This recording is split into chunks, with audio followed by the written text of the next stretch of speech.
369. Now we have the same energy, but it's softened by this need for peace, for acceptance, for harmony. But you have this dynamic, ambitious person that's inquisitive and loyal, wants success, wants to be engaged with others. But it's like now we have someone that's going to put their head in the sand sometimes. They're going to do what's called for. This is the primary types, 369, 963. And when we study 3, 6, and 9, we know how they have this affinity for one another more than their wings. And the reason for this is that it's different faces of the same issue. It's initiation, opposition, and reconciliation coming together.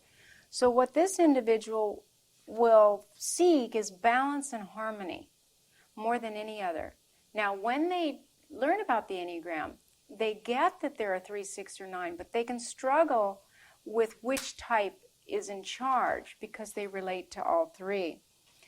They want to know what is expected of them. That's the key factor that you'll notice with this Tritype. And they adjust accordingly. The 3 adjusts, the 6 adjusts, and the 9 wants things smooth and non-conflictual. One way or another, these 3 types want to avoid conflict, but still focus on success and ambition. So they'll have aspects of their personality that will be ambitious, aspects that will be avoidant and confused and reactive, and aspects that will be passive. And you don't quite know what you're going to get, and neither do they. But overall, they want to feel connected to themselves and others and feel a little separate from others.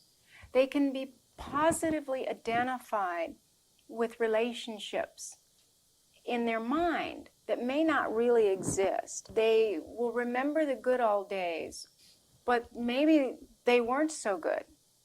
There's a need to be connected to their relationships, even if they were negative connections. Now, sometimes when the 6 is in charge, they will have some idea of relationships that weren't so great or complaints, because 6s complain. But overall, it's the 6s in the other Tritypes that voice those complaints, especially 6 with 4 in the Tritype. This combination tries to meet the expectations and be viewed in a positive light. And it isn't that they must be positive, it's that they want others to be neutral or positive with them so that they're not uncomfortable or targeted. Does that make sense? Whereas the 2, 7, 9, everyone has to be up and positive. This Tritype does not need that. They just need to be safe. Their life mission is to see what's needed and to adapt to their circumstances and achieve their goals accordingly. They're good at goals. They want to know what's expected. And they will privately hold back, but they will publicly try to meet the expectations of others. This is the true mediator. They are happiest when they have clear guidelines and know how to help others, and they want to be successful and admired. Often this Tritype will think they're a 3, especially the 6. They'll be torn between whether they're a 9 or a 3. And the 9 in this Tritype will think that they're a 3 at first, until they understand that they don't really have that driving ambition. They kind of become ambitious when they need to and they want to do well, but they don't push for the success like when the 3 is in charge. In fact, they can be so focused on belonging and being connected to others that the blind spot is that they lose their individuality and become driven to succeed to the point of being a shapeshifter or chameleon.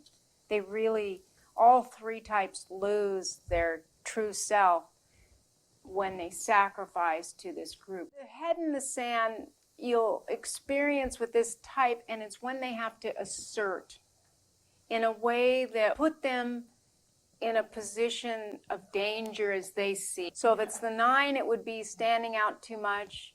If it's the 6, it's like being a target. And if it's the 3, if they're not going to have the winning image. So in a way, they're innovative like we'd see with 7, but it's more that they're finessing the situation. They're motivated, but they'll hide. And that's your clue. They're in denial in plain sight. They're hiding. You see it. We see that they're not holding a true position or sense of self, that they're shape-shifting and they're being a chameleon and they're adapting to the point where you don't quite know who you've got. But they don't. They truly feel like they're visible. And that's their growing edge, is to recognize and begin to develop their individuality and honor it and risk being who they are when circumstances call for a different persona.